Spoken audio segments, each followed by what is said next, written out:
And pranam to all of you. Again, I am coming back to my channel Asit Government Rule Guru. Let's compete. Today, I will discuss General Financial Rules GFR 2017. It is Series 2. In this series, I will discuss purchase or procurement procedure rules 151 to 160. It is updated in August 2026. And in Series 1, already I have discussed from Rule 100 43 to 150. So ये purchase और procurement procedure के ऊपर video चल रहा है.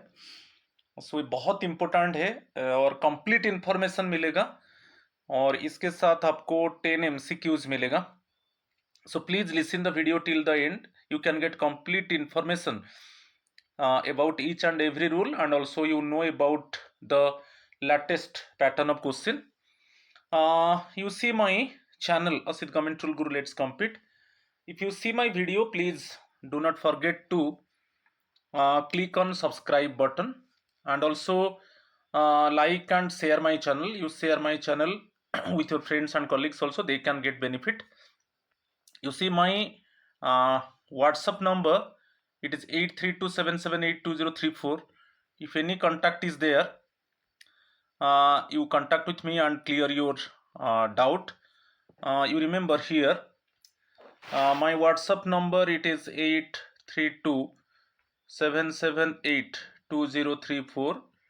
okay, 8327782034. If any query is there, so you contact with me and clear your doubt. So you see, first one, rule 151. It is debarment from bidding. Rule 151 में किस condition में bidders को डेबार किया जाएगा. बिडर्स एक्चुअली बिडिंग प्रोसेस में participate नहीं कर पाएगा. ये बहुत इंपॉर्टेंट है, उसके ऊपर क्वेश्चन आ रहा है. रूल पोजीशन 151 है. You see, it is 15 subsection 151 subsection I. A bidder shall be debarred if convicted of an offence under the Prevention of Corruption Act 1988. कि यदि कोई बिडर कन्विक्टेड होता है under prevention of corruption act 1988, तब वो आगे में कोई भी प्रोक्योरिंग एंटिटी में वो बिडिंग प्रोसेस में पार्टिसिपेट नहीं कर सकता. Not exceeding 3 years, up to 3 years वो नहीं कर सकता. ठीक है, पार्टिसिपेट बिडिंग प्रोसेस में नहीं कर सकता. तो उसमें क्लियरली मेंशन है कि अंडर द भारतीय न्याय संहिता और other applicable law, suppose loss to, यहाँ पर कुछ ऑप्शंस दे दिया गया है. लॉस ऑफ लाइफ, प्रॉपर्टी और threatening to the public health, executing a public procurement contract. तो ये सब कंडीशन में बिडर को डेबार कर दिया जाएगा. Okay, not exceeding 3 years, it means up to 3 years. वो कोई भी प्रोक्योरिंग एंटिटी में, कोई भी प्रोक्योरिंग डिपार्टमेंट और मिनिस्ट्री में वो पार्टिसिपेट नहीं कर सकता, क्योंकि सेंट्रल पब्लिक प्रोक्योरमेंट पोर्टल में उसको पब्लिश कर दिया जाएगा कि ये बिडर एक्चुअली इन्वॉल्व है करप्शन एक्ट 1988, कि इसके वजह से एक्चुअली ये जो उसको बीड अवार्ड मिला था और जो वो गुड्स सप्लाई किया, उसके वजह से लाइफ लॉस हुआ, प्रॉपर्टी लॉस हुआ, और threatening to the public health, substandard goods वो सप्लाई किया, उसके वजह से it is threatening, it is intimidating for the public health. तो अल्टीमेटली उसको सेंट्रल पब्लिक प्रोक्योरमेंट पोर्टल में वो पब्लिश किया जाएगा और अप टू 3 years उसको डेबार कर दिया जाएगा. सो आगे में वो बिडिंग प्रोसेस में कोई भी प्रोक्योरिंग एंटिटी में पार्टिसिपेट नहीं कर सकता. मगर इसमें जो रूल 151 सबसेक्शन आई ये बोल रहा है, क्या कंडीशन है, under what circumstances, under what condition a bidder can be debarred from the participating in bidding process. किस कंडीशंस में, किस सर्कमस्टांसेस में उसको डेबार कर दिया जाएगा. ओके, बिडिंग प्रोसेस में पार्टिसिपेट करने के लिए. ठीक है, उसको मैं क्लैरिटी दिया. और 151 सबसेक्शन डबल आई ये बोल रहा है कि यहां पर यदि उसको डेबार कर दिया गया तो कितना ईयर्स तक वो बिडिंग प्रोसेस में पार्टिसिपेट नहीं कर सकता। सो सच डेवेड bidder and any successor of the bidder, याद रखिए, the concern bidder and any successor of the bidder, any successor also cannot participate in procurement of any procuring entity, confusion, any procuring entity for a period not exceeding 3 years starting from the date of debarment। ये बहुत important है। जो concern bidder actually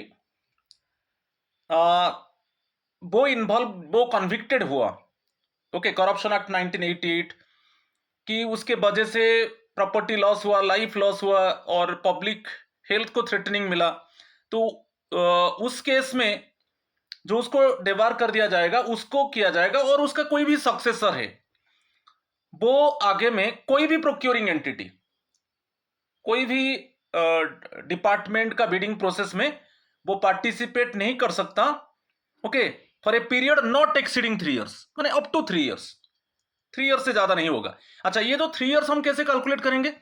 starting from the date of debarment, जिस date में उसको debar कर दिया गया उसी से हम काउंट करेंगे, ओके, मगर जो डेबारमेंट होगा नॉट एक्सीडिंग 3 इयर्स। ये rule position 151 under subsection double आई बोल रहा है, ठीक है। और है इस तरीका का जो बिडर्स को डेबार कर दिया जाएगा उसका जो डेबारमेंट लिस्ट है कौन मेंटेन करेगा? Who is responsible to maintain the list of the debarment of bidders? तो वो है डिपार्टमेंट ऑफ एक्सपेंडिचर। ये बहुत इंपॉर्टेंट है। डिपार्टमेंट ऑफ एक्सपेंडिचर वो लिस्ट को मेंटेन करेगा और उसको सेंट्रल पब्लिक प्रोक्योरमेंट पोर्टल में उसको डिस्प्ले करेगा, तो उससे पता चल जाएगा कि किस वजह से concern bidder and its successor they can't participate in any bidding process of any procuring entity, ठीक है। अब एनी प्रोक्योरिंग एंटिटी कोई भी डिपार्टमेंट का बिडिंग प्रोसेस में पार्टिसिपेट नहीं कर सकते, तो उनका जो लिस्ट होगा वो डिपार्टमेंट ऑफ एक्सपेंडिचर का रिस्पॉन्सिबिलिटी है, और डिपार्टमेंट ऑफ एक्सपेंडिचर का रिस्पॉन्सिबिलिटी है उसको डिस्प्ले करेगा सेंट्रल पब्लिक प्रोक्योरमेंट पोर्टल में। उससे क्लियरली इट मींस इंफॉर्मेशन मिलेगा कि कौन सा बिडर को डेबार कर दिया गया है और किस कारण की वजह से, ठीक है। Next one, rule 151 triple I, A procuring entity, a concern particular department, particular ministry, A procuring entity may debar a bidder or its successor for not exceeding 2 years if it determines that the bidder has breached the code of integrity। इसमें क्या है, कोई concern particular department, कोई concern particular, not all, आप सबको मत लीजिए, यहां पर ए प्रोक्योरिंग एंटिटी, कोई कंसर्न डिपार्टमेंट, कोई concern subordinate office of the department particular, उसके पास भी रजिस्टर्ड बिडर्स है, ठीक है, पर्टिकुलर कंसर्न प्रोक्योरिंग एंटिटी के पास। इस केस में क्या होगा, यदि बिडर कोड ऑफ इंटीग्रिटी को ब्रीच करता है। अच्छा, कोड ऑफ इंटीग्रिटी, उसके ऊपर रूल बता देता हूं, आगे में मैं डिस्कस करूंगा। रूल 175 कोड ऑफ इंटीग्रिटी है, ठीक है। जो बिडर्स एक्चुअली पार्टिसिपेट करेंगे, क्या कोड ऑफ इंटीग्रिटी है? कोड ऑफ इंटीग्रिटी क्या है, वो कोई सबस्टैंडर्ड डुप्लीकेट गुड्स सप्लाई नहीं करेंगे। उनको बीड अवार्ड मिला, कोई सबस्टैंडर्ड और डुप्लीकेट गुड्स को वो सप्लाई नहीं करेंगे, ठीक है। किसको ब्राइब नहीं देंगे, बीड रिगिंग नहीं करेंगे, ठीक है। और कोई डिसएडवांटेज, सपोज किसको ब्राइब देके कोई डिसएडवांटेज लेके एक्चुअली गुड्स को सप्लाई करना, तो ये सब चीज में कोड ऑफ इंटीग्रिटी ब्रीच होता है।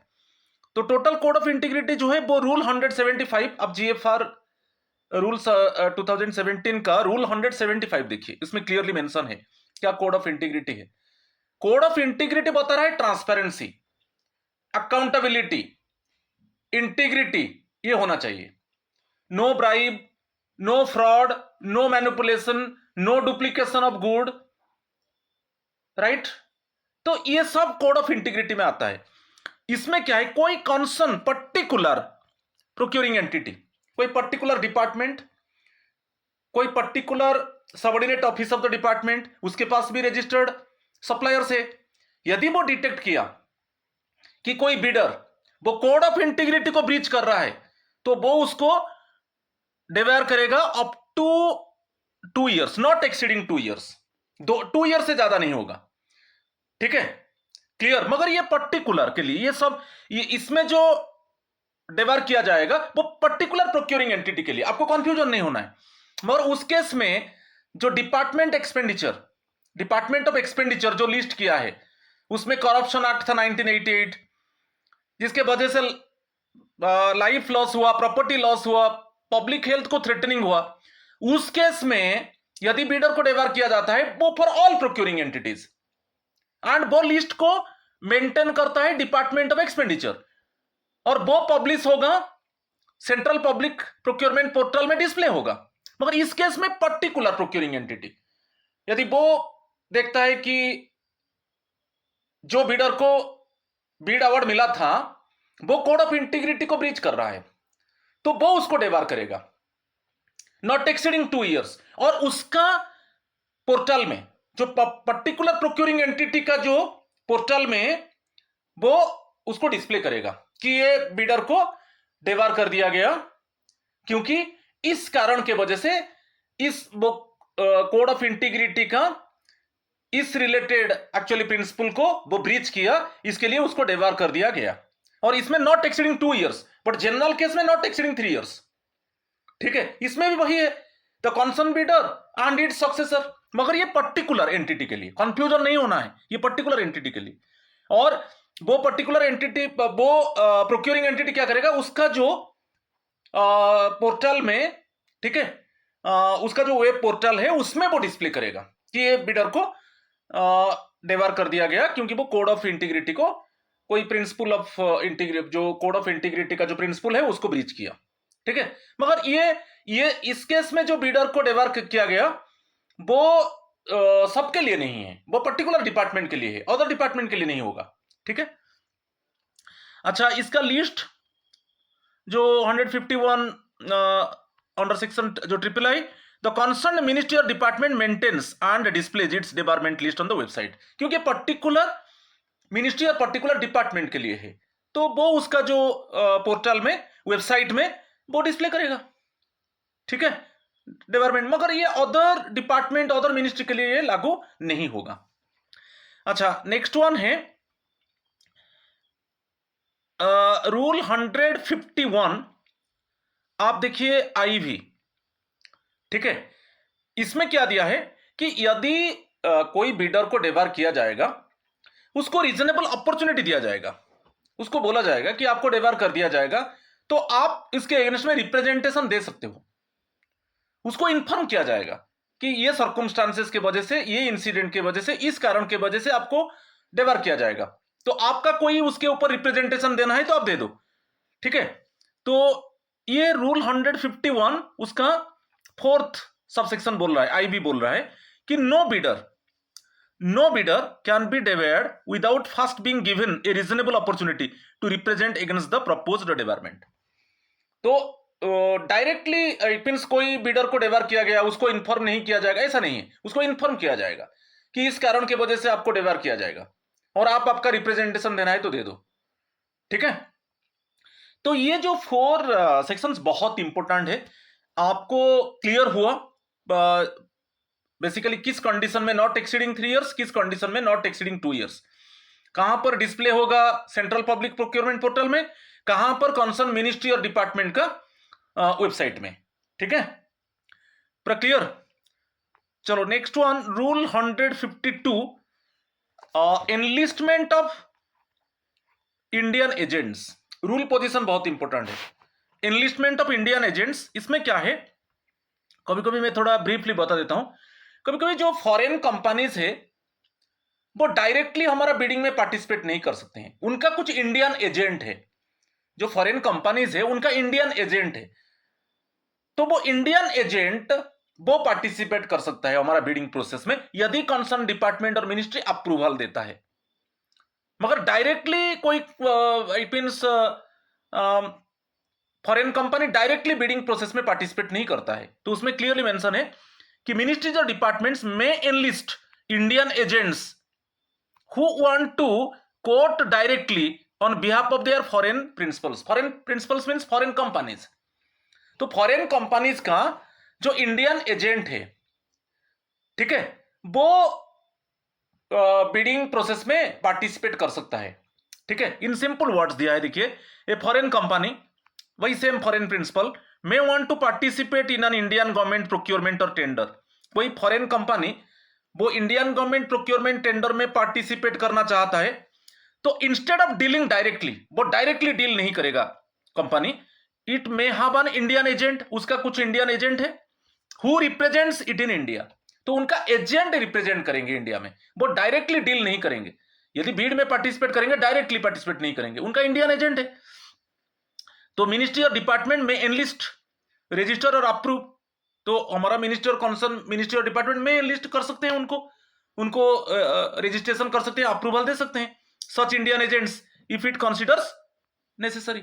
तो उसमें ये बहुत इंपॉर्टेंट है, रूल 152 बोल रहा है कि directly foreign companies actually they do not participate in the Indian bidding process. Their agents are there, Indian agents are there, they can participate.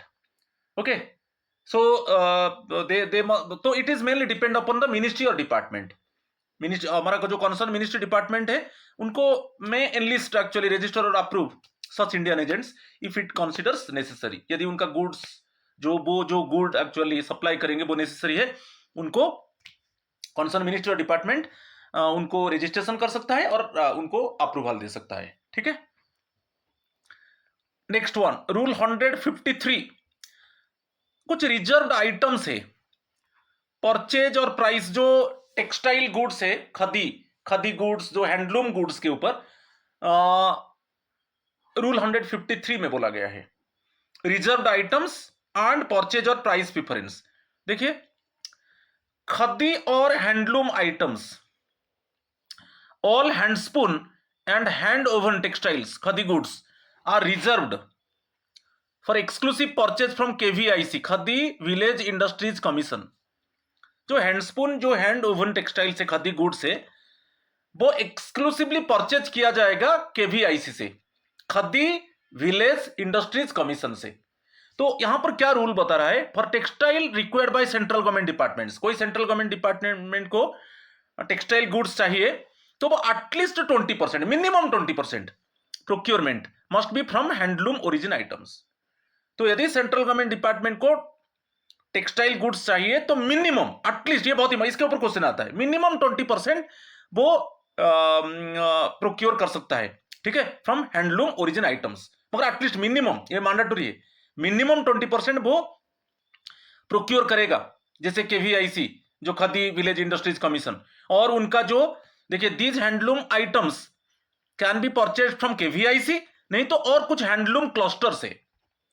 Okay, ये जो मिनिमम 20, एटलीस्ट 20%, जो मिनिमम 20% प्रोक्योर करना है, यदि सेंट्रल गवर्नमेंट डिपार्टमेंट प्रोक्योर करना चाहता है कुछ टेक्सटाइल गुड्स को, मिनिमम 20% वो प्रोक्योर करेगा KVIC से, नहीं तो हैंडलूम क्लस्टर से।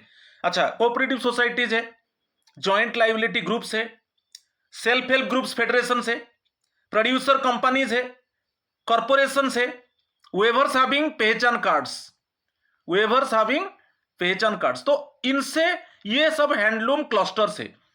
तो जो एटलीस्ट 20% वो टेक्सटाइल गुड्स, मिनिमम 20% वो प्रोक्योर करना ही करना है सेंट्रल गवर्नमेंट डिपार्टमेंट को, यदि वो उसको टेक्सटाइल गुड्स चाहिए, उसका मिनिमम 20% वो KVIC से, नहीं तो हैंडलूम क्लस्टर से। Handloom cluster, these are the handloom clusters. ठीक है, अच्छा, next one, rule 153 double I को देखिए, रूल 153 डबल आई, ठीक है, उसका सेकेंड सबसेक्शन को देखिए, MSME procurement policy, micro small and medium enterprises, MSME, micro small and medium enterprises procurement policy. The Ministry of MSME has notified a procurement policy under Section 11 of the Micro, Small and Medium Enterprises Development Act 2006. MSME जो procurement policy है वो section 11 जो procurement policy दिया गया है under section 11 of the जो MS, इसका जो फुल फॉर्म होता है जो एक्ट का MSMED, micro small and medium enterprises development act 2006, ये एक्ट के ऊपर क्वेश्चन आ सकता है। तो उसमें क्लियरली मेंशन है कि MSME procurement policy, the ministry of MSME has notified a procurement policy under section 11 of the micro small and medium enterprises development act 2006, इसको आप याद रखिए, ठीक है। तो उसमें क्लियरली एमएसएमई मिनिस्ट्री ने नोटिफाई किया है कि क्या प्रोक्योरमेंट पॉलिसी रहेगा, ठीक है, under section 11 of the MSMED act 2006, इसको आप याद रखिए। नेक्स्ट वन, रूल 153, उसका थर्ड सब सेक्शन क्या बोल रहा है, मैंडेटरी प्रोक्योरमेंट और प्रिफरेंस। कभी कभी क्या है, सेंट्रल गवर्नमेंट नोटिफिकेशन देता है, central government actually disclose notification, वो बोलता है कि आपको ये जो स्पेसिफाइड गुड्स एंड सर्विसेज है ये पर्टिकुलर बिडर से खरीदना है। कभी कभी स्पेशल उसके लिए नोटिफिकेशन आता है, concern central government it means वो नोटिफाई करता है कि ये जो स्पेसिफिक गुड सर्विसेज प्रोक्योर किया जाएगा तो ये कॉन्सर्न बिडर से किया जाएगा, तो इसके लिए स्पेसिफिक नोटिफिकेशन इश्यू करता है सेंट्रल गवर्नमेंट, इसको याद रखिए। ये मैंडेटरी, जब वो सेंट्रल गवर्नमेंट नोटिफाई करेगा कि आपको इस स्पेसिफिक गुड सर्विसेज आपको प्रोक्योर करना है तो आपको इस बिडर से प्रोक्योर करना है, तो आपको मैंडेटरी ये करना होगा डिपार्टमेंट्स को। अच्छा, इसमें क्या है, स्पेशल प्रिफरेंस क्या है, किस केस में एक्चुअली सेंट्रल गवर्नमेंट नोटिफाई करता है कि लोकली मैन्युफैक्चर्ड गुड्स, कुछ लोकली मैन्युफैक्चर्ड गुड्स है, तो जो लोकल मैन्युफैक्चरर्स है उनका प्रमोशन के लिए कैसे उनका गुड्स सेल होगा रीजनेबल प्राइस में, और वो फ्यूचर में और इट मींस मनी इन्वेस्ट कर सकते हैं और उनको थोड़ा प्रॉफिट मिलेगा और उसमें मतलब एम्प्लॉयमेंट अपॉर्चुनिटीज क्रिएट होगा लोकल एरियाज में। तो इसलिए लोकल मैन्युफैक्चर्ड गुड्स के लिए specific notification central government issue करता है और अदर डिपार्टमेंट्स को इन्फॉर्म करता है कि आपको इस तरीके का गुड्स को प्रोक्योर करना है तो इस बिडर से खरीदना है, और लोकली प्रोवाइडेड सर्विसेज, कुछ लोकली प्रोवाइडेड सर्विसेज है तो उसके लिए स्पेशल नोटिफिकेशन जब सेंट्रल गवर्नमेंट कभी कभी इश्यू करता है, time to time central government actually issue notification and through notification actually inform to other departments कि if you want to procure specific goods and these type of specific goods and services then you can procure from these bidders। तो ये mandatory है, इसको follow करना पड़ेगा, okay, other departments they must comply, ठीक है। तो ये तीन चीज आपको ध्यान देना है, इसमें 3 जो सब सेक्शन से बहुत इंपॉर्टेंट है। चलो, rule 154, purchase of goods without quotation. कभी कभी क्या है, जेम में अवेलेबल नहीं है, फर्स्ट तो जेम से तो मैंडेटरी है, यदि गुड्स एंड सर्विसेज जेम में अवेलेबल है तो concern procuring entity, concern department और concern subordinate office of the department वो इट मींस परचेज नहीं कर सकते आउटसाइड से यदि जेम में अवेलेबल है। यदि जेम में अवेलेबल नहीं है तो उस केस में क्या है, विदाउट कोटेशन, रूल 154। इसको मैं अच्छे से क्लैरिफाई करूंगा, खाली जस्ट याद रखिए, यदि जेम में अवेलेबल नहीं है और वो प्रोक्योरिंग एंटिटी चाहता है आउटसाइड से प्रोक्योर करेगा तो विदाउट कोटेशन कितना अमाउंट तक जो गुड्स को वो प्रोक्योर करेगा उसका एस्टिमेटेड वैल्यू क्या होना चाहिए, तो वो विदाउट कोटेशन डायरेक्टली परचेज कर सकता है। ये देखिए क्लियरली दिया है रूल 154, इसमें क्लियरली है की पॉइंट्स क्या है, कंडीशन है the required items is not available on GeM. मैं बार बार बताया क्योंकि रूल 147 आप देखा होगा, इसमें क्लियरली मेंशन था, जीएफआर रूल में क्लियरली मेंशन था कि जो गुड्स जेम पोर्टल में अवेलेबल है तो it is mandatory for the procuring entities to procure the goods and services available on GeM portal. तो यदि अवेलेबल नहीं है, फर्स्ट वन जेम में अवेलेबल नहीं है, the required item is not available on GeM. अच्छा, डायरेक्ट परचेज करोगे अप टू 50,000, डायरेक्ट परचेज यहां पर करोगे, याद रखिए, यहां पर कोई कोटेशंस का जरूरत नहीं है, ठीक है। जो जो एस्टिमेटेड ऑफ गुड्स है उसका जो वैल्यू होगा अप टू 50,000 डायरेक्टली परचेज किया जाएगा। इसमें कोटेशन और बीड का जरूरत नहीं है, मगर इसमें एक certificate actually must be recorded by the competent authority. मगर इसमें एक सर्टिफिकेट एक्चुअली वो रिकॉर्डेड होगा, और ये सर्टिफिकेट को रिकॉर्ड कौन करेगा, इसके ऊपर कभी कभी क्वेश्चन आता है। रिकॉर्ड करेगा कॉम्पिटेंट अथॉरिटी, ठीक है। सर्टिफिकेट, अच्छा सर्टिफिकेट क्या होगा, इसमें जैसे मैं मेंशन किया, मगर सर्टिफिकेट में ऐसे लिखा जाता है कि आई नेम लिखा जाएगा, जो कॉम्पिटेंट अथॉरिटी उसका खुद का नेम लिखेगा, ठीक है, आई और उसका खुद का नाम लिखेगा। I am personally satisfied that, आप सुनिए कैसे सर्टिफिकेट इशू होगा। I am personally satisfied that these goods purchased are of the requisite quality and specification and have been purchased from a reliable supplier at a reasonable price. माने ये declare करेगा competent authority कि जो requisite goods को purchase directly purchase किया गया उस वो क्वालिटी है, क्वालिटेटिव है, और स्पेसिफिकेशन जो हमारा स्पेसिफिकेशन चाहिए था ऑफिस को, डिपार्टमेंट को, वो स्पेसिफिकेशन के हिसाब से परचेज किया गया, और एक रिलायबल सप्लायर से परचेज किया गया, और प्राइस रीजनेबल है। तो एक सर्टिफिकेट रिकॉर्डेड होगा बाय द कॉम्पिटेंट अथॉरिटी। देखिए मैं किस किस पॉइंट्स को एक्चुअली सर्टिफिकेट में एम्फासाइज किया जाएगा। The goods are of the requisite quality and specification, जो गुड्स को डायरेक्टली परचेज किया गया उसका क्वालिटी है और स्पेसिफिकेशन के हिसाब से परचेज किया गया, और एक रिलायबल सप्लायर से परचेज किया गया। ओके, रिलायबल सप्लायर उसका सपोज GSTIN है, नंबर है, ठीक है, और जो सप्लायर बेसिकली बोर्ड उसको डेबार नहीं किया गया है वो सप्लायर को, ठीक है, वो रीजनेबल प्राइस से एक्चुअली दे रहा है, ठीक है, टाइमली वो GST दे रहा है, उसमें कोई प्रॉब्लम नहीं है।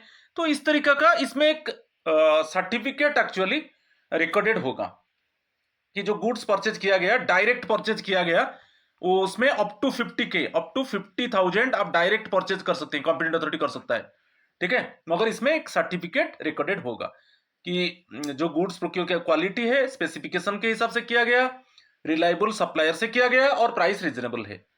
तो ये 154 है, रूल 154। अच्छा, रूल 155 को चलेंगे।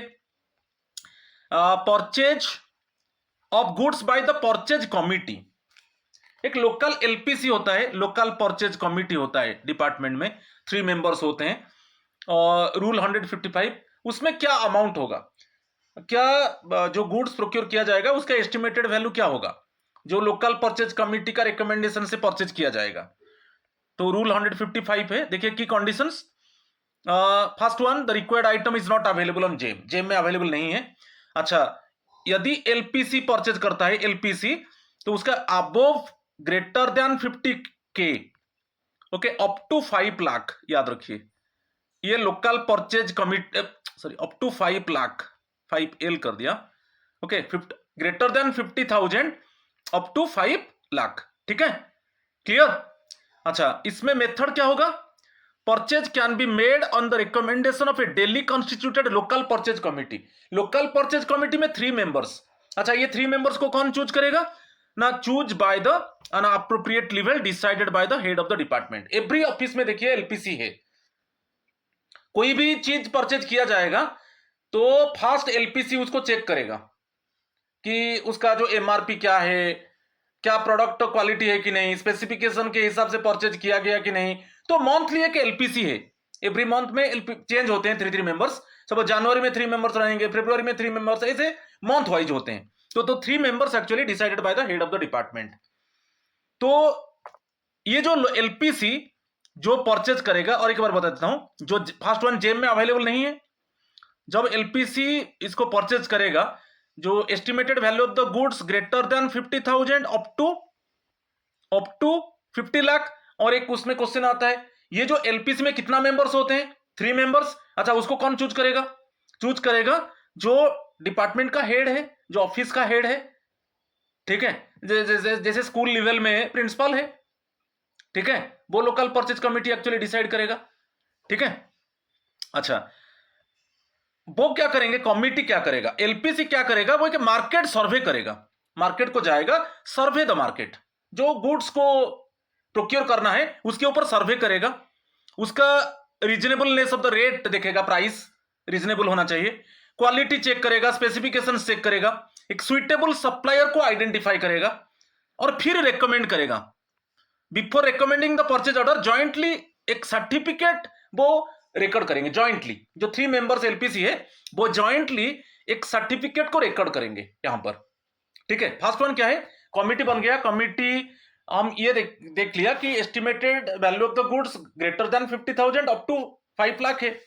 तो कमिटी, एलपीसी कमिटी जो 3 मेंबर्स है वो मार्केट सर्वे करेंगे, वहां पर प्राइस देखेंगे वो रीजनेबल होना चाहिए, क्वालिटी चेक करेंगे, स्पेसिफिकेशन चेक करेंगे, एक सुइटेबल सप्लायर को आइडेंटिफाई करेंगे।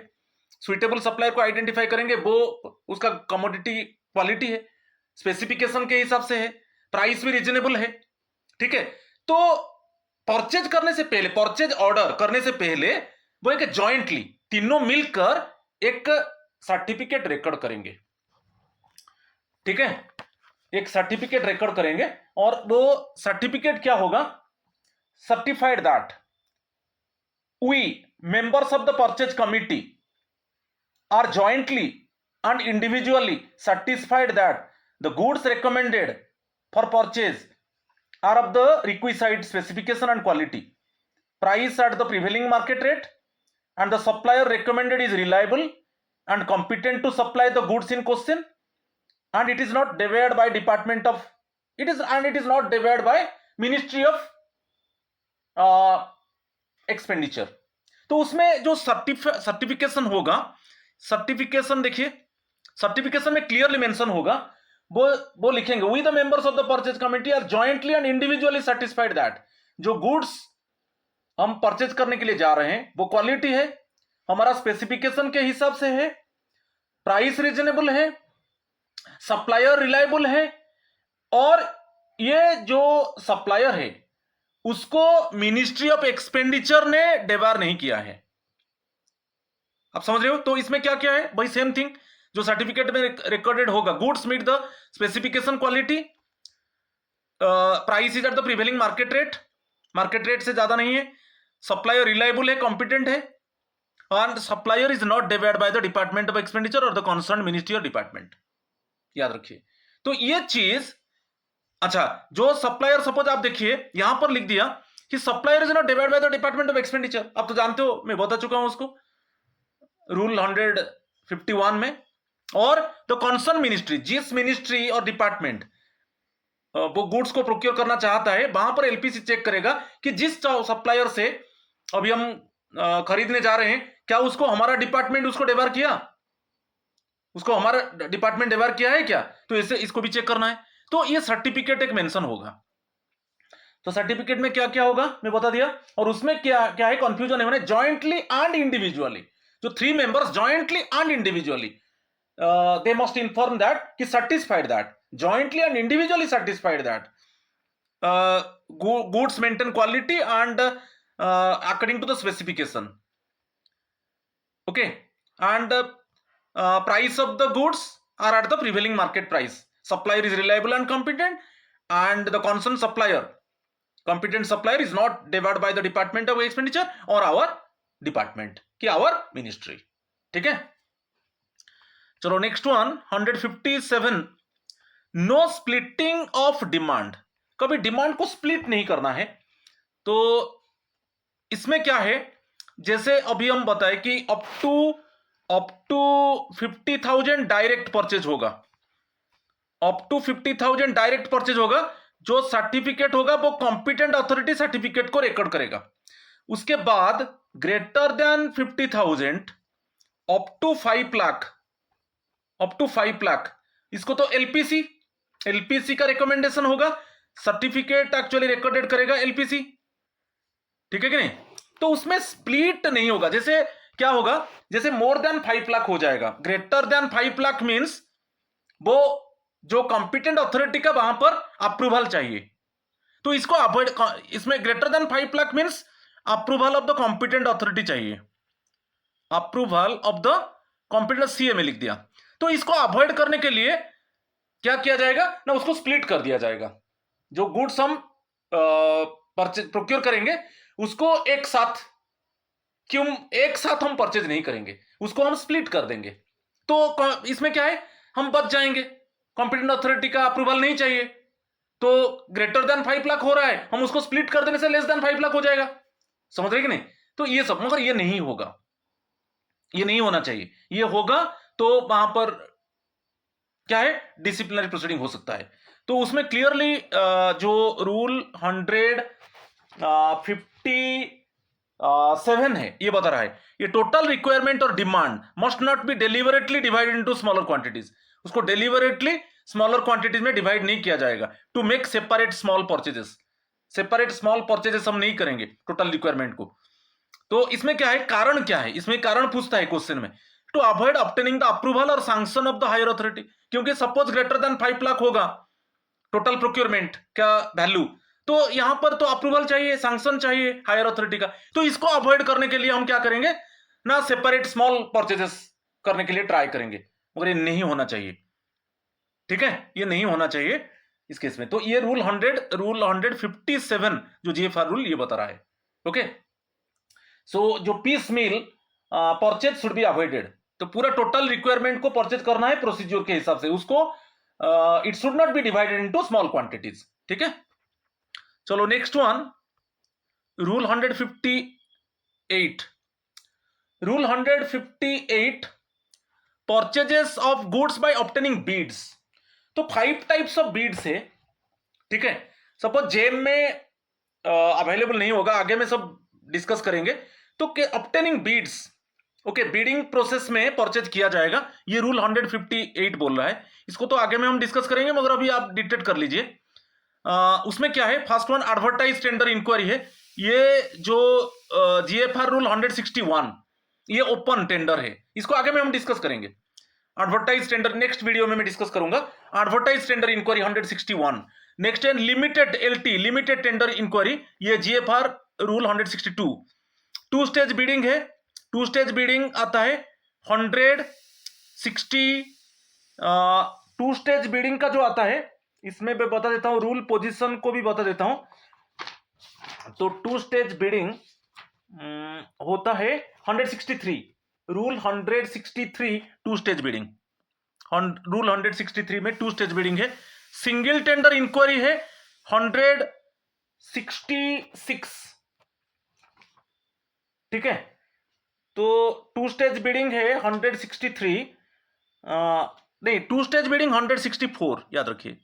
2 stage bidding 164, single tender inquiry है 166 और इलेक्ट्रॉनिक रिवर्स ऑक्शन है 167।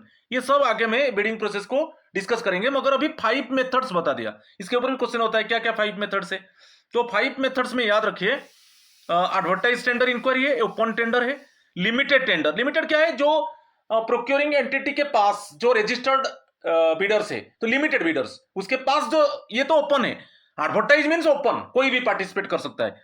मगर लिमिटेड टेंडर इंक्वायरी में क्या है, जो कंसर्न डिपार्टमेंट के पास जो रजिस्टर्ड बिडर्स हैं वो पार्टिसिपेट करेंगे, उनको इनवाइट किया जाएगा। 2 स्टेज बिडिंग है, सिंगल टेंडर इंक्वायरी है और इलेक्ट्रॉनिक रिवर्स ऑक्शन है। ये 5 मेथड से ये रूल 158 बोल रहा है। और रूल पोजीशन भी बता दिया। ठीक है, ये एडवर्टाइज टेंडर इंक्वायरी 161, ये मेरा नेक्स्ट वीडियो में आएगा। एलटी जो आएगा, लिमिटेड टेंडर आएगा रूल 162, 2 स्टेज बिडिंग आ जाएगा 164, सिंगल टेंडर आ जाएगा 166 और इलेक्ट्रॉनिक रिवर्स ऑक्शन है 167। ये सब नेक्स्ट वीडियो में आपको मिल जाएगा। ठीक है, तो 5 मेथड्स को यहां पर याद रखिए। क्लियर? चलो नेक्स्ट वन, रूल 159 ई पब्लिशिंग, ये बहुत इंपॉर्टेंट है रूल 159। अच्छा, ई पब्लिशिंग का बात आएगा, जैसे हम कोई अभी बीड इनवाइट करेंगे, सपोज अभी हम बीड इनवाइट करेंगे तो उसको पब्लिश किया जाएगा डिपार्टमेंट का, इसमें वेबसाइट में डिपार्टमेंट, ये तो कॉमन है। मगर उसके अलावा CPPP central public procurement portal में पब्लिश किया जाएगा। यदि बीड इनवाइटेशन है तो जो बीड पब्लिश होगा वो डिपार्टमेंट का वेबसाइट में होगा, सेंट्रल पब्लिक प्रोक्योरमेंट पोर्टल में भी होगा। ओके, CPPP में होगा। सपोज उसमें कोई ऑल टेंडर इंक्वायरीज है, अच्छा कोरिजेंडा क्या है, कुछ चेंजेस आया तो कोरिजेंडम इशू होता है, तो वो भी पब्लिश किया जाएगा खुद का डिपार्टमेंट का वेबसाइट में और CPPP में। और अल्टीमेटली जब बीड अवार्ड होगा, कोई कंसर्न पर्टिकुलर बीडर को बीड अवार्ड मिलेगा, तो कौन सा बीडर को अवार्ड मिला, तो कंसर्न डिपार्टमेंट का वेबसाइट में और CPPP में, क्योंकि CPPP जो है वो कॉमन है, वो सब, क्योंकि डिपार्टमेंट का तो वेबसाइट है वो तो है, मगर सेंट्रल पब्लिक प्रोक्योरमेंट पोर्टल में जब पब्लिश होगा वो सबको, वो कॉमन पोर्टल है, ठीक है। तो पब्लिश होगा, आप याद रखिए कोई भी डिपार्टमेंट जब बीड इनवाइट करता है तो बीड को वो पब्लिश करेगा, क्या पर ना CPPP में, उसका खुद का वेबसाइट में और CPPP में मस्ट इंक्वायरीज है, कोरिजेंडा है, बीड अवार्ड, किसको बीड अवार्ड मिला, ठीक है।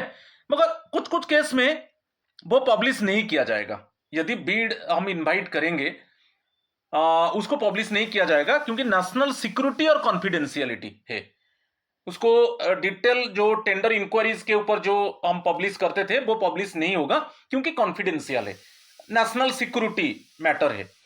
तो उस केस में जब एग्जेम्पशन होगा मिनिस्ट्री और डिपार्टमेंट, तो कौन उसको एग्जेम्प्ट करेगा, who give the permission for exemption, secretary of the ministry और डिपार्टमेंट, जो कंसर्न मिनिस्ट्री और डिपार्टमेंट का सेक्रेटरी, प्लस उसको कंसल्ट किया जाएगा financial adviser, concurrence of financial adviser, ठीक है, कंसर्न मिनिस्ट्री और डिपार्टमेंट का। यदि कोई सपोज हम बीड इनवाइट करेंगे और कंसर्न मिनिस्ट्री और डिपार्टमेंट उसको एग्जेम्प्ट करना चाहता है, क्योंकि कुछ कॉन्फिडेंशियल है, हम जो बीड इनवाइट कर रहे हैं उसमें कॉन्फिडेंशियल है और वो नेशनल सिक्योरिटी को अफेक्ट कर सकता है, तो इसके लिए उसको एग्जेम्प्ट जो करेंगे, कौन एग्जेम्प्ट करेंगे, तो सेक्रेटरी ऑफ द मिनिस्ट्री और department consult with financial adviser और अदर ऑटोनोमस और स्टैट्यूटरी बॉडी, जो अदर ऑटोनोमस और स्टैट्यूटरी बॉडी है वहां पर हेड ऑफ द बॉडी और हेड ऑफ फाइनेंस, ये दोनों के ऊपर क्वेश्चन आता है, याद रखिए। तो यहां पर जब कॉन्फिडेंशियल मैटर आता है जो बीड पब्लिश नहीं होगा CPPP पोर्टल में, क्योंकि वो तो एक यूनिवर्सल पोर्टल है, तो CPPP पोर्टल में पब्लिश नहीं होगा। इस केस में यदि कॉन्फिडेंशियल है, नेशनल सिक्योरिटी इशू है, तो कंसर्न मिनिस्ट्री डिपार्टमेंट का secretary consult with financial adviser और ऑटोनोमस बॉडी और स्टैट्यूटरी बॉडी में head of the body plus head of finance, okay. और एक है, यदि इस तरीके का केस को एग्जेम्प्ट किया गया तो उसका report, exemption statistics must be reported quarterly, every 3 months में ministry of finance, department of expenditure को वो रिपोर्ट जाएगा कि इस जो बीड एक्चुअली पब्लिश नहीं हुआ इस कारण के वजह से, ओके, बीड को पब्लिश नहीं किया गया CPPP पोर्टल में, ठीक है, बीड को पब्लिश नहीं किया गया, क्योंकि कुछ ये कॉन्फिडेंशियल था कि ये नेशनल सिक्योरिटी का इशू था, कि स्टेट सिक्योरिटी का इशू था, इसके लिए इसको पब्लिश नहीं किया गया। इसके लिए कंसर्न डिपार्टमेंट और मिनिस्ट्री ने क्या करेंगे, क्वार्टरली एक रिपोर्ट देंगे, ministry of finance, department of expenditure, ministry of finance का डिपार्टमेंट ऑफ एक्सपेंडिचर को एक रिपोर्ट जाएगा क्वार्टरली, ठीक है। इसके ऊपर भी क्वेश्चन आ सकता है।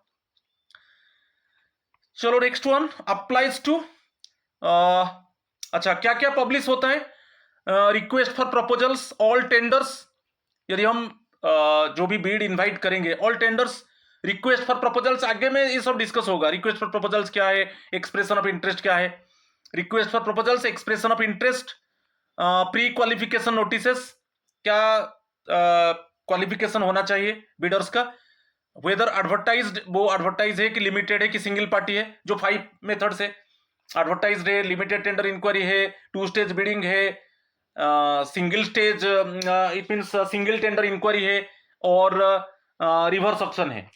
5 टाइप्स का बिडिंग मेथड्स में बताया, ठीक है, जो रूल 158 बोल रहा है, advertise tender inquiry, limited tender inquiry, 2 stage bidding, single tender inquiry, electronic reverse option, उसका जो टेंडर पेपर्स है, जो रिक्वेस्ट फॉर प्रपोजल्स है, एक्सप्रेशन ऑफ इंटरेस्ट है, क्या क्वालिफिकेशन होना चाहिए बिडर्स को, ये सब पब्लिश होगा किसमें, सेंट्रल पब्लिक प्रोक्योरमेंट पोर्टल में। मगर क्या पब्लिश नहीं होगा, देखिए रूल 154 में जो डायरेक्टली परचेज किया गया without quotations up to 50K, ये पब्लिश नहीं होगा, अप टू 50K, और जो रूल 155 लोकल परचेज कमिटी का रिकमेंडेशन से जो परचेज हुआ greater than 50K up to 5 lakh, ये भी पब्लिश नहीं होगा। ठीक है, जो एलपीसी रिकमेंडेशन से परचेज किया गया और जो कॉम्पिटेंट अथॉरिटी ने डायरेक्ट परचेज किया वो सेंट्रल पब्लिक प्रोक्योरमेंट पोर्टल में पब्लिश नहीं होगा। पब्लिश होगा ओनली जो हम बीड जो ऑब्टेन करेंगे 5 मेथड्स में, advertise tender, limited tender, 2 stage bidding, single tender inquiry, electronic reverse auction. ठीक है, चलो नेक्स्ट वन रूल, आज का रूल का लास्ट रूल है, मैं बताया था 151 to 160। अच्छा, ई प्रोक्योरमेंट रूल 160। अच्छा, ई पब्लिशिंग, ई प्रोक्योरमेंट में क्या डिफरेंस है? वहां पर पब्लिश होगा, हम जब बीड इनवाइट करेंगे CPPP पोर्टल में पब्लिश होगा। ओके, वो वहां पर टेंडर जो जो डॉक्यूमेंट्स वो वहां पर पब्लिश होगा, पूरा ऑल टेंडर डॉक्यूमेंट्स वहां पर मिल जाएगा। कोरिजेंडा कुछ चेंजेस है, कोरिजेंडम मिल जाएगा। ठीक है, request for proposals, expression of interest, क्या क्वालिफिकेशन, डिटेल्स मिल जाएगा, पब्लिश होगा। अच्छा, प्रोक्योरमेंट क्या है? अच्छा, जब जो जो बीडर्स सबमिट करेंगे, सबमिशन होगा इसी पोर्टल में, सेंट्रल पब्लिक प्रोक्योरमेंट पोर्टल में सबमिट होगा, फिर उसको एवेलुएट किया जाएगा, फिर अल्टीमेटली बीड अवार्ड दिया जाएगा। तो ये आ जाएगा ई प्रोक्योरमेंट। ई प्रोक्योरमेंट के फर्स्ट बीडिंग को रिसीव किया जाएगा, जो बीड डॉक्यूमेंट्स को रिसीव किया जाएगा। और अच्छा, जो पीरियड है बीड को वैलिडिटी, जो बीड वैलिडिटी होता है उस पीरियड में बीड को एवेलुएट किया जाएगा।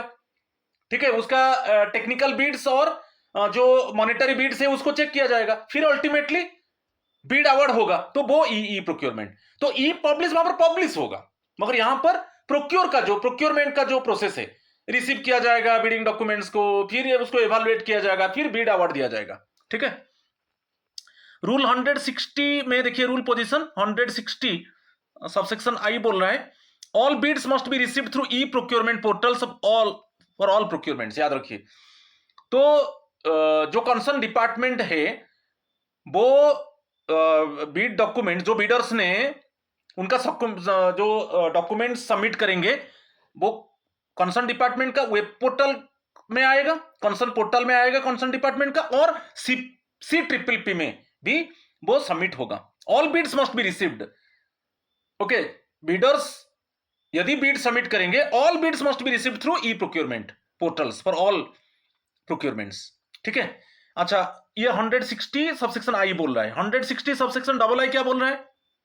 अच्छा, इसमें स्मॉल और रूटीन प्रोक्योरमेंट, कभी कभी क्या है, एक लार्ज वॉल्यूम का प्रोक्योरमेंट नहीं हो रहा है, they do not have a large volume of procurement, और देयर प्रोक्योरमेंट जो है mainly day to day office requirement के लिए है, बड़ा लार्ज वॉल्यूम का प्रोक्योरमेंट नहीं है कि जो प्रोक्योरमेंट कंसर्न डिपार्टमेंट कर रहा है वो day to day office requirement के लिए कर रहा है।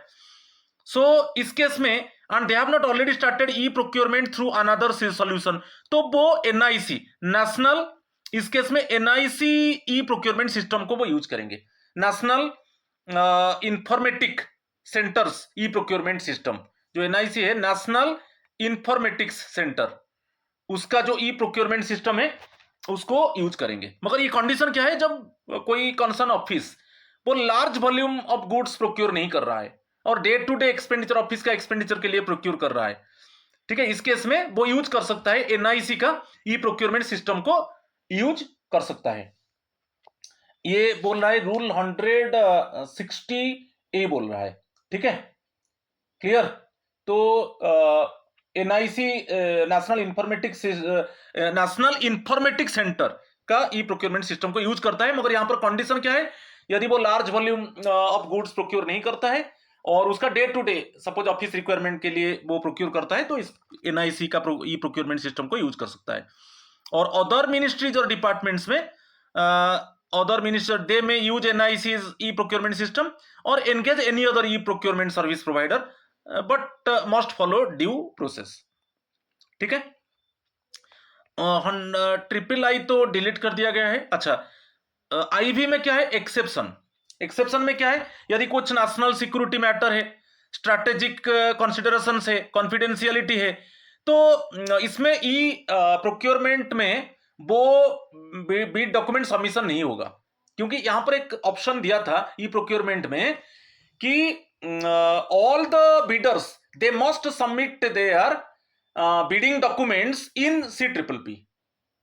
उनको seat central public procurement portal में उनको जो बिडिंग डॉक्यूमेंट्स को सबमिट करना है, तो बिड को सबमिट करना है, मगर यदि नेशनल सिक्योरिटी इश्यू है, स्ट्रैटेजिक कंसिडरेशन से कुछ कॉन्फिडेंशियलिटी है, तो वहां पर एग्जेम्प्ट कर दिया जाएगा। किसका? वही कंसर्न मिनिस्ट्री का secretary approval plus concurrence of financial adviser. तो कंसर्न डिपार्टमेंट का, कंसर्न मिनिस्ट्री का secretary consult with financial adviser. यदि ऑटोनोमस बॉडी, स्टैट्यूटरी बॉडी है, उनका head of the department concern with head of the finance.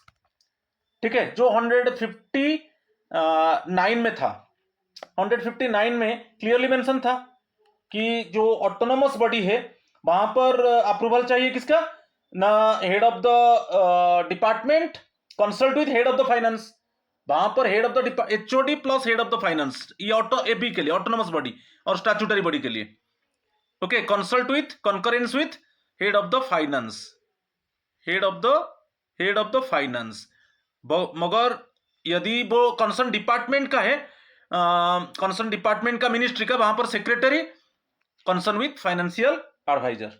ठीक है, अच्छा नेक्स्ट वन जो लास्ट है 160, उसका जो 5th सेक्शन है, यदि tenders floated by Indian mission abroad, यदि कोई टेंडर्स हमको ग्लोबल टेंडर हम इनवाइट कर रहे हैं अब्रोड में, अब्रोड से हम इनवाइट कर रहे हैं क्योंकि जो स्पेसिफिकेशन, जो क्वालिटी का गुड चाहिए वो इंडिया में अवेलेबल नहीं है, तब हम क्या करेंगे? अब्रोड से इनवाइट करेंगे। तो अब्रोड से जो इनवाइट होगा वो थ्रू इंडियन मिशन। ओके, जो हमारा एम्बेसडर है, जो इंडियन मिशन है, उसके द्वारा, थ्रू एक्चुअली इंडियन मिशन वो टेंडर फ्लोट होगा। ठीक है, कब? ग्लोबल टेंडर के ऊपर मैं नेक्स्ट वीडियो में बोलूंगा। तो कॉम्पिटेंट अथॉरिटी वहां पर डिसाइड करेगा, competent authority deciding the tender may exempt the tender from e procurement. कभी कभी वो कॉम्पिटेंट अथॉरिटी ने वो डिसाइड करेगा कि ये जो हम ग्लोबल टेंडर जो अब्रोड से थ्रू इंडियन मिशन हम टेंडर को फ्लोट कर रहे हैं, वो एक्चुअली ई प्रोक्योरमेंट पोर्टल में, CPPP पोर्टल में वो एक्चुअली बीड सबमिशन नहीं होगा, may exempt the tender from e procurement. ठीक है, clear?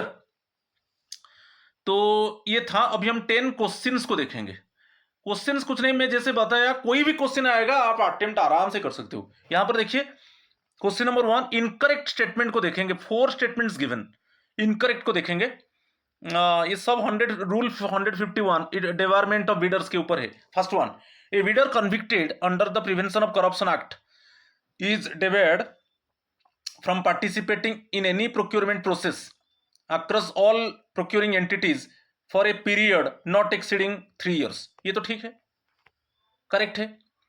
A bidder who breaches the code of integrity is debarred across all central government ministries or departments for a mandatory period of 2 years। ये all नहीं होगा क्योंकि कोई specific यहाँ पर procuring entity, ए procuring entity होता है, स्पेसिफिक है।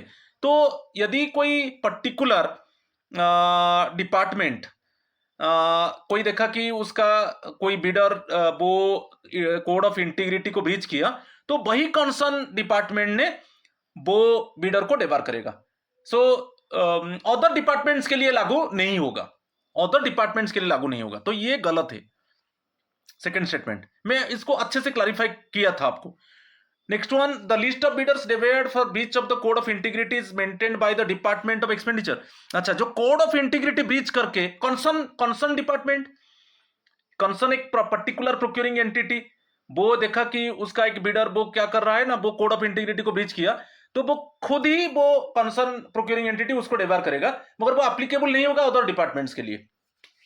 तो वहां पर जो उसका लिस्ट जो मेंटेन होगा, यहां पर दिया यहां पर डिपार्टमेंट ऑफ एक्सपेंडिचर नहीं, गलत है। यहां पर वो कंसर्न प्रोक्योरिंग एंटिटी उसको लिस्ट करेगा, उसका जो कॉम्पिटेंट अथॉरिटी है कंसर्न प्रोक्योरिंग एंटिटी का, और उसको खुद का वेबसाइट में पब्लिश करेगा।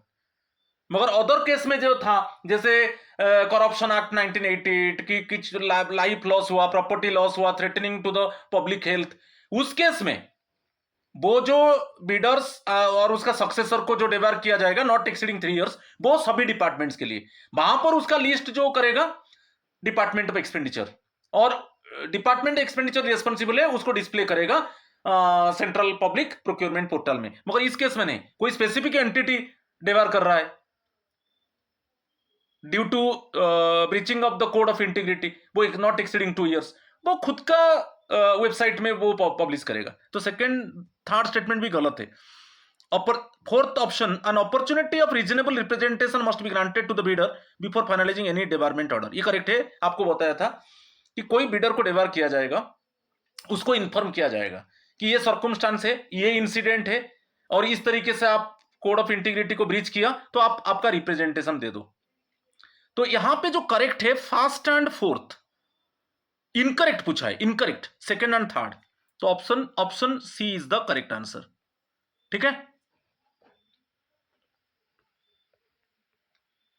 Question number 2, under rule 153 of GFR regarding reserved items and purchase or price preference policy, which of the following mandates are strictly prescribed? ये जो रिजर्व आइटम्स है, जो khadi handloom items, all items of handspun and hand woven textiles khadi goods are reserve for exclusive purchases from the khadi and village industries commission, correct है। Out of total textile requirements of central government department, at least 25% must be procured from items of handloom origin. At least 25% गलत है, at least 20% होना चाहिए, at least 20%, ये गलत है। Handloom procurement can be made from handloom clusters, self help groups, federations and weavers holding पहचान cards, ये correct है। इसको मैं क्लैरिफाई किया था। तो यहां पर क्वेश्चन यह हुई तो फॉलोइंग मैंने स्ट्रिक्टली प्रिस्क्राइब्ड, ये दिया है 1 and 3, option B is the correct answer. ठीक है। Question number 3, an office requires certain consumable items costing rupees 42,000 that are, देखिए उस an office requires certain consumable items costing rupees 42,000 that are currently unavailable, अच्छा GeM portal में available नहीं है, which of the following, तो directly purchase किया जाएगा। Rule 154 बोल रहा है up to 50K, up to 50K competent authority directly purchase करेगा। यहां पर कोई कोटेशन, कोई वीड का जरूरत नहीं है, तो यहां पर डायरेक्टली परचेज होगा, क्योंकि कॉस्टिंग है जो गुड कंज्यूमेबल आइटम्स प्रोक्योर, उसका कॉस्टिंग है 42,000, तो option B, procuring directly without quotation based on a certificate. अच्छा, यहां पर मैं बताया था, तो डायरेक्टली यहां पर ऑप्शन बी, डायरेक्टली परचेज किया जाएगा, मगर एक कॉम्पिटेंट अथॉरिटी का सर्टिफिकेट रिकॉर्ड करेगा, उसमें क्लियरली मेंशन होगा जो गुड को प्रोक्योर किया गया उसका क्वालिटी है, स्पेसिफिकेशन के हिसाब से है, सप्लायर रिलायबल है, और बाकी रीजनेबल प्राइस है। इसे एक सर्टिफिकेट कौन देगा? कॉम्पिटेंट अथॉरिटी ने सर्टिफिकेट रिकॉर्ड करेगा। ठीक है, तो option B is the correct answer. और ये रूल 100 जीएफआर रूल 154 देखिए, okay, without quotation direct purchase up to 50,000। चलो question number 4, which of the following procurement methods is not listed as a standard method of obtaining bids? आप देखिए rule 158 में, rule 158 में 5 methods था for obtaining beads. 5 methods क्या क्या था? एक था आपका 2 स्टेज बिडिंग है, लिमिटेड टेंडर इंक्वायरी है, spot purchase by open quotation ये नहीं है, इलेक्ट्रॉनिक रिवर्स ऑक्शन है। इसमें ऑप्शन वो इज नॉट लिस्टेड सी, क्योंकि उसमें क्या क्या आता है? Advertise tender, limited tender, 2 stage bidding, single tender inquiry, electronic reverse auction, मगर spot purchase by open quotation नहीं है। ठीक है, ऑप्शन सी वो लिस्ट नहीं है, तो option C is the correct answer. अच्छा, क्वेश्चन नंबर 5, क्वेश्चन नंबर 5 को देखिए, a local purchase committee is constituted under rule 155 of GFR for procuring non-gem goods valued 3,80,000. Which of the following conditions is or are mandatory for this procurement? अच्छा, more than 50,000 up to 5 lakh LPC खरीदेगा local purchase committee. The committee must consist of a minimum of 3 members of an appropriate level decided by the head of the department. ये correct है। Members must jointly and individually certify that the recommended supplier is not deviated by the department expenditure or the ministry or department concerned, ये भी ठीक है। The tender inquiry and corrigenda must be published mandatorily on JAM CPPP under, इस ये publish नहीं होगा। इस तरीके का टेंडर इंक्वायरी जो हम LPC, डायरेक्ट परचेज, LPC, ये दोनों डायरेक्ट परचेज, LPC का रिकमेंडेशन जो परचेज किया जाएगा, ये ई पब्लिशिंग जो सेंट्रल पब्लिक प्रोक्योरमेंट पोर्टल में जो पब्लिश होता है वो पब्लिश नहीं होगा। ये पब्लिश नहीं होगा। थर्ड गलत है, तो फर्स्ट टू करेक्ट है, थर्ड रॉन्ग है। The estimated demand must not have been split to fit within the 5 lakh threshold. The estimated demand, अच्छा ये करेक्ट है, क्योंकि स्प्लिटिंग जो मैं बार बार बताया था, जो रूल 157 बोल रहा है, तो कभी कभी एस्टिमेट मोर देन 5 लाख है तो उसको जानबूझकर स्प्लिट कर दिया जाएगा और लेस देन 5 लाख करके एलपीसी द्वारा परचेज कर दिया जाएगा। ये नहीं होगा, क्योंकि ये क्यों होता है, कभी कभी स्प्लिट क्यों होता है, क्योंकि हेड ऑफ द जो कॉम्पिटेंट अथॉरिटी का परमिशन अप्रूवल चाहिए, मगर यहां पर जैसे लेस देन 5 लाख हो जाएगा, अप्रूवल का जरूरत नहीं है, तो ये स्प्लिटिंग नहीं होगा। तो इसमें ओनली गलत है, वो करेक्ट आंसर दिया है, करेक्ट आंसर में 1, 2 एंड 4, तो option B is the correct answer, option B is the correct answer. ठीक है, क्वेश्चन नंबर 6 अंडर